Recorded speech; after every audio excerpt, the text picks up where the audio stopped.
Jadi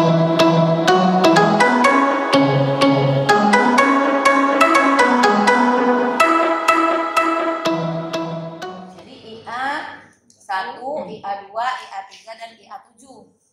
Berarti ini kan kita prakteknya ini sama uji lisan. Asumsi sekarang dia udah datang. Ayo tok.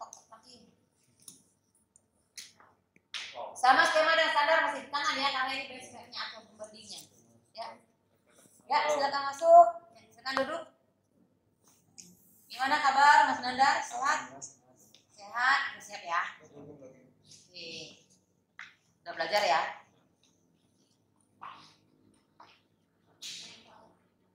Udah sarapan belum? Kalau belum itu sebelah luar, ada pintu sebelah kiri itu ada kantin. Boleh sarapan di sana tapi bayar sendiri. Ya. Baik. Ada yang mau ditanyakan terkait dengan konsultasi pra-asesmen kemarin?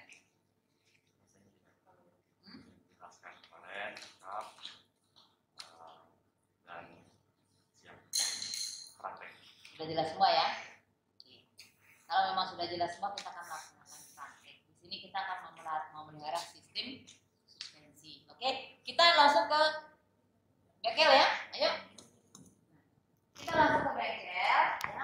Pada saat si sesi praktek, asesor nggak boleh ngerecokin. Tar dulu. Ada yang lupa. Pada saat si sesi praktek, si asesor nggak boleh ngerecokin. Nggak boleh nanya-nanya. Loh, kamu kenapa itu duluan? Nggak boleh. Ini Bapak Ibu bukan jadi guru, Bapak Ibu jadi asesor. Ya. Oke. Baik, udah siap ya? Oke, sebelum kita melaksanakan praktek, saya akan menanyakan dulu nih di tangan saya pertanyaan mendukung observasi. Ya, pertanyaan mendukung observasi. Oke. Coba jelaskan Mas Nadar prosedur pemeriksaan sistem suspensi.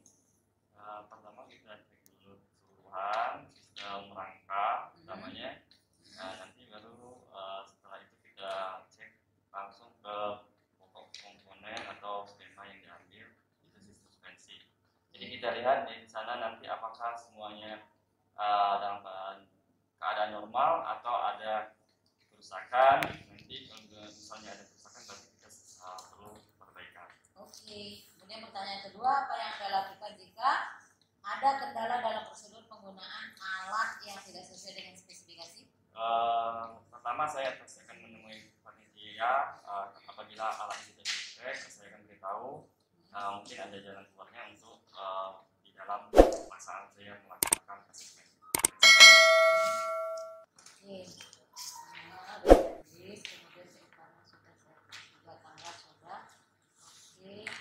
Baik, nah di sini sudah dijawab dengan benar ya. Saya tanda tangan di sini. Nah, sesi silakan tanda tangan di sini. Ini berarti di A03. Baik, Pak Mas Nandar, kita akan melaksanakan praktek ya. Silakan dibaca dulu ini. Saya kasih di A02.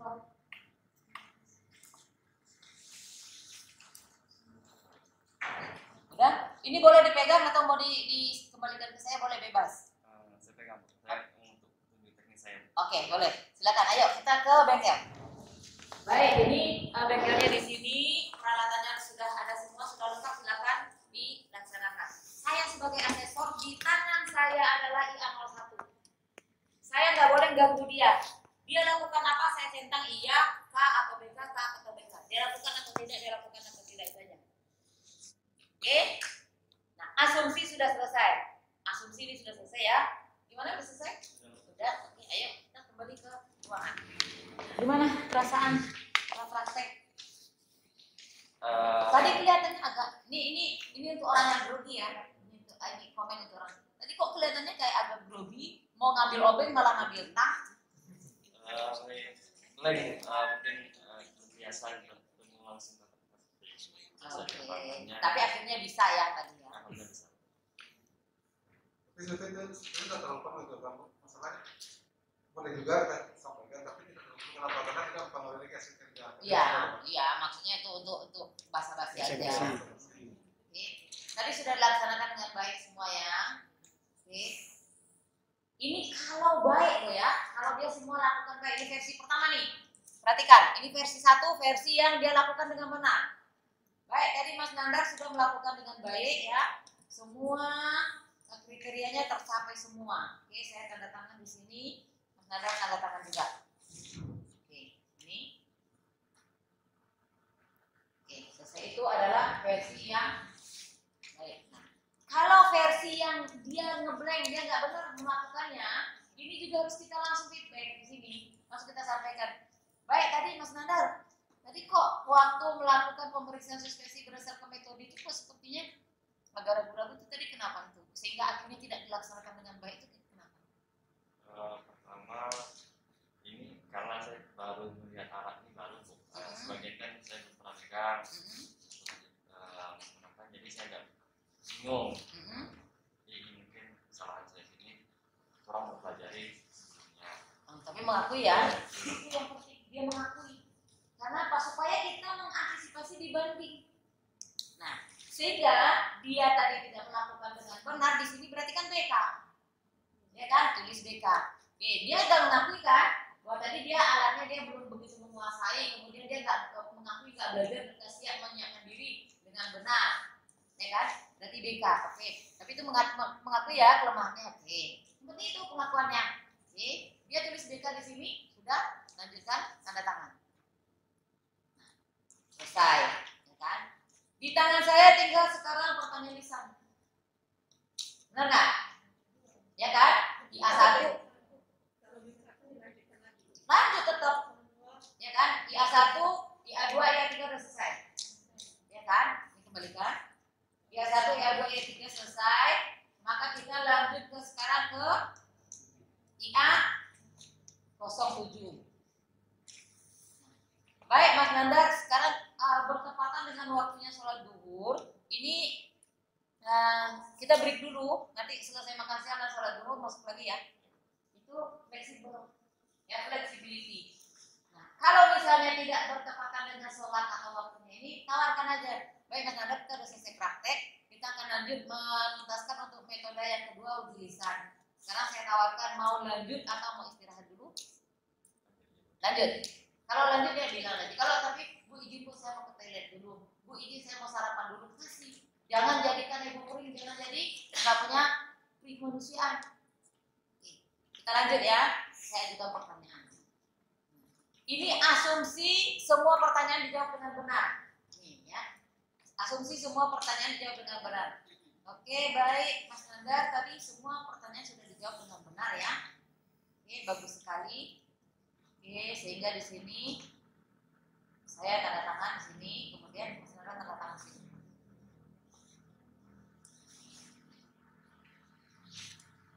Ini Bapak Ibu, jangan lupa ya penyusun dan validator. Validatornya ini kan tadi yang memvalidasi orang yang mengisi A11 kan? Nah, ini yang di mapa 01 sama yang di sini minta tanda tangan orang yang tadi mengisi A11. Oke, itu tadi versi yang dia jawab semua. Nah, misalnya kalau ini kan kebetulan hanya 2 soal. Kalau soal satu skema itu kan tidak mungkin 2 soal. Soalnya ada 20 misalnya. Ajukan soal pertama, dia jawab. Ajukan soal kedua, dia ngeblank, nggak bisa jawab. Jangan dibiarin diam kaku begitu, semakin dia grogi. Ya kan? Lalu bagaimana caranya? Gimana Mas Nandar belum bisa menjawab? Belum. Oke, kalau gitu saya masuk soal nomor 3 ya. Oke, bacakan soal nomor 3. Dia bisa jawab. Nah, selesai jawab ini semua, balik lagi ke soal nomor 2 yang dia belum bisa jawab itu. Nah, lalu apa sih yang bisa kita lakukan sebagai asesor apa? Kita boleh merecall memorinya. Merecall memorinya kembali. Caranya gimana? Ya. Artinya kita membangkitkan memorinya supaya dia ingat. Contoh misalnya begini, saya dari kemarin berbicara tentang Pancasila kan, kaidah-kaidah yang terkandung dalam sila pertama. Nah, ini kita misalnya soalnya begini, ada pertanyaannya, coba sila pertama Pancasila, dia ngeblank. Orang itu bukan nggak tahu tapi ngeblank karena pengaruh psikisnya. Siapapun yang namanya orang lagi diuji itu grogi. Tiba-tiba dia ngeblank, dia lupa sila pertama Pancasila. Lalu kita gimana cara merecall memorinya dia? Nanda, Mas Nanda kemarin Pancasila yang ngajarin kan Ibu Citra kan? Masuk nggak waktu pelajaran ini? Oh nggak masuk. Oh iya pantasan aja. Ya. Nah itu dia bilang nggak masuk, ya jelas aja dia nggak bisa. Tapi dia masuk cuma lupa. Masuk nggak waktu itu? Masuk, tapi ngeblank, benar-benar ngeblank. Coba diingat lagi waktu Bu Siska menjelaskan, itu biasanya Bu Siska itu kan suka nyatat itu di flip chartnya. Boleh kayak gitu kita. Ya nggak boleh itu apa? Ayo, masa kamu sila pertama Pancasila aja nggak ingat? Ayo, ketuk. Nggak boleh gitu. Ya itu nggak boleh. Ayo, ketuk. Nggak boleh kayak gitu ya. Nanti ketukar gitu kan. Nah jadi coba diingat-ingat lagi waktu Bu Siska menyampaikan materi itu. Bu Siska biasanya kan saya tahu persis itu kalau Bu Siska itu sambil menjelaskan itu sambil nulis. Coba diingat. Oh iya mau ingat Bu. Nah gitu loh. Jadi kita bisa menggiring memorinya. Ya kita merecall supaya dia merecall kembali memorinya dia pada saat situasi dia belajar. Oke, selesai ya. Nah, itu tadi 2 versi udah. Baik, Mas Nandar ini sudah selesai kita untuk pengumpulan buktinya. Saya mau merekap nilainya dulu ya. Saya merekap nilainya dulu. Mas Nandar silakan kalau mau sholat, silakan sholat dulu. Mau makan silakan makan dulu ya. Nanti kalau kira-kira 15 menit lagi nanti saya WA ya. Saya WA nanti ke sini. Oke? Silakan dia pergi. Saya di tangan saya merapikan ini. Udah keluar dulu. Nah. Saya di tangan saya IA11 kan sudah diisi itu harusnya. Tinggal terpurapin, ya kan? Kemudian formulir rekaman asesmen. Di tangan saya adalah formulir rekaman asesmen. Ya kan? Berarti AK 02. Ini saya isi. Nama asesinya siapa? Saya isi. Kemudian skemanya mana yang bukan ditulis? Tulis ya nanti ya. Ditulis. Di soft copy-nya dibetulin. Nah, tanggal mulai asesmen saya isi, tanggal selesai asesmen saya isi. Ini juga belum diisi nih kode unit kompetensi. Ini kan harusnya kopas dari kode unit ini. Ya, ini saya tandain yang belum diisi. Skema sama kode unit. Nah, lalu Bapak Ibu perhatikan, Bapak Ibu ya. Kemarin saya sudah membuat metriknya ya. Nah, atau metode yang kita gunakan tadi metode apa aja? Observasi demonstrasi ya. Observasi demonstrasi, centang di observasi demonstrasi kan itu metode yang kita gunakan. Ya kan? Kemudian di pertanyaan lisan centang. Kemudian hasilnya apa? Kompeten berarti kita coret dulu kompetennya. Kemudian tindak lanjut yang dibutuhkan. Kalau dia kompeten berarti kan nggak ada lagi tindak lanjutnya, ya kan? Udah selesai di situ aja. Nah, komentar observasi atau observasi oleh asesor. Komentar ini boleh diisi, boleh juga enggak. Kalau misalnya kalau tindak lanjutnya boleh diisi tindak lanjutnya di sini direkomendasikan LSP menerbitkan sertifikat kompetensi. Hanya rekomendasi loh ya. Asesor tidak mengatakan, oh nanti kamu tinggal terima sertifikat, nggak boleh. Kenapa? Asesor itu hanya merekomendasikan ke AKBK. Setelah itu nanti keputusan LSP bisa menerbitkan sertifikat ini adalah berdasarkan rapat komite. Rapat komite itu siapa? Rapat komite itu adalah ketua LSP, manajemen standar, manajemen mutu, manajemen sertifikasi, kemudian perwakilan asesor yang tidak menguji. Itu ya melakukan rapat komite, bukan asesor yang menguji, tetapi perwakilan asesor yang tidak menguji. Nah, keputusan komite itulah sebagai dasar nanti terbitnya sertifikat. Jadi bisa saja keputusan ini nanti dianulir oleh komite. Bisa saja kalau misalnya komite menemukan, wah ini rapornya ini nggak benar ini, ya kan? Ini rapornya ini anak ini baru semester berapa? Kok ada punya dia semester 5, misalnya kan? Ini anak baru semester 4. Nah itu bisa dianulir. Oke? Nah setelah saya isi, kemudian saya tanda tangani. Saya tanda tangani dulu. Supaya apa? Supaya jangan ada terjadi negosiasi dan mediasi. Ya. Nah, kemudian Udah, setelah ini saya tanda tangani, saya panggil tuh si ACC lagi. Panggil lagi si ACC ya, silakan masuk.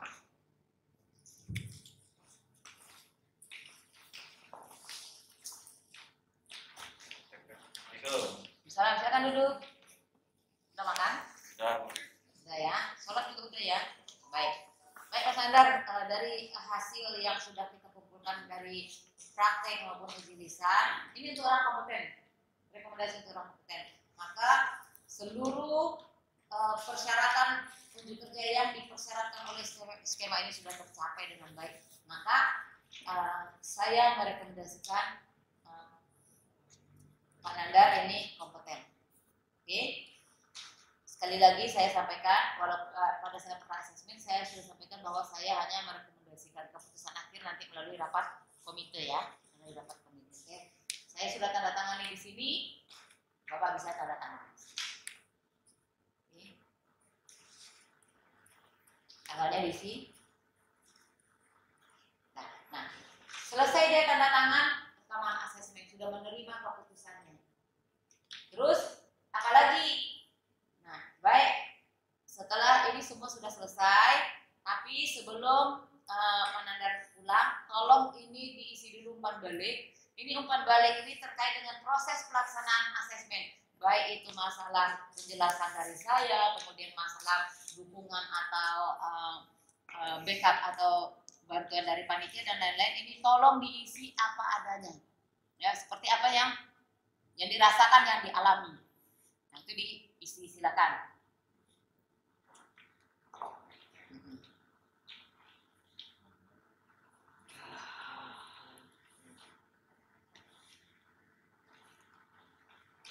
Oke, selesai ya? Selesai. Baik, terima kasih. Berarti kita sudah selesai ya, kompetensinya sudah selesai. Nah, nanti Pak Sadar pelajari lagi untuk kompetensi yang lain. Ya, jangan hanya puas dengan hasil yang sudah didapat ini. Dan lagi ini juga menunggu keputusan dari rapat komite untuk terbitnya sertifikat. Keputusan terakhir nanti dari rapat komite. Oke, makasih. Hati-hati di jalan. Salam buat keluarga. Selesai. Benar. Isi. Ini. KPI itu terpisah ya. KPI itu unit sendiri. Tapi dia tetap include di sini, tetapi penjelasannya nanti setelah dua-duanya diisi. Oke? Di tangan saya masih ada laporan asesmen. Saya akan membuat laporan asesmen rekapitulasinya. Nah, sesuai dengan hasilnya. Selesai, anggap sudah selesai. Nah, kemudian saya akan meninjau proses asesmen. Meninjau proses asesmen ini adalah self assessment, menilai diri sendiri, ya kan? Rencana asesmen valid enggak, reliable enggak, fleksibel enggak, adil enggak? Oke. Artinya ini semua harus diisi. Ngisinya gimana? Yang enggak dari, coba dibuka, diintip, dari AK06. Dari AK06 ini yang enggak boleh fleksibel apa? Yang tidak boleh fleksibel apa? Ya, keputusan asesmen dan umpan balik itu boleh disilang dulu, boleh disilang juga di soft copy-nya supaya nggak keliru. Ya, yang tidak boleh fleksibel. Ya, yang tidak boleh fleksibel boleh disilang dulu atau diblok, dikasih warna hitam. Supaya apa? Supaya jangan kecentang. Yang lainnya berarti dia terpenuhi semua. Contohnya rencana asesmen berarti valid, reliable, fleksibel, dan adil. Persiapan asesmen juga sama. Jadi yang tidak boleh fleksibel adalah keputusan asesmen sama umpan balik. Kemudian di bawahnya ada pemenuhan dimensi kompetensi. Ya, pemenuhan dimensi kompetensi itu sistem penulisannya bagaimana? Ada pensil? Pensil ya. Ini saya kasih contoh. Di dalam skenario, di ujung tulisan skenario itu pemenuhan terhadap dimensi apa?